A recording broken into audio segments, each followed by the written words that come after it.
Sanibonani, igama lami nguLuyanda ngwakwaKhoza, ngivele eGoli. Ngihamba neqembu lami imbali zesizwe si-based eSoweto. Namhlanje umhla ka-15 2024 siphetha umkhosi womhlanga. Sijabulile kakhulu ukukuningi ohambe kahle. Sibonga inkosi ukuthi sikwazile ukuyigcina kuze kube yimanje. Sibonga ukuthi sisaphelele, akukho kuba kwenzekile, besibungazile kamnandi, sabona ezinye intombi, sayalwa, sathola imkhuleko, sathandazelwa, sihambe kahle, safika kahle. Sibonga inkosi. Siyaqala nanokuthi noma sesiphele emuva eGoli sihambe kahle. Siyabonga.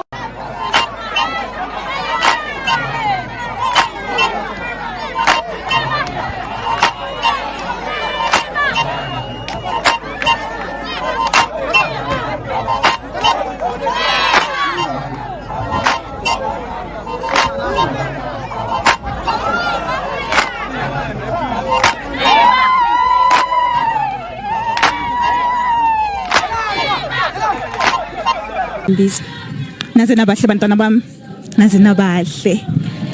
Okay, Nompumelelo. Uqale nini ukuhlolwa sisi? Ngaqala ukama ama-teaching sasena 6. Okay. Then i-branch yakho ikuphi? Isemndeni. Then umphathi wenu Usisigugu. Umphathi wami kahle kahle una 37 kodwa naye sesetshintsha. Wow. That's nice. Shuthi wena ubukela kuye kahle kahle. Okay, then ngapha ke ngoba ngizwa ngathi nifike nje ni very few. Then nihlobana kanjani ke noSingayi? Uyicousin nami, umama wakhe usisi kamama. Oh, okay. Mpumi, yini nje into oyithande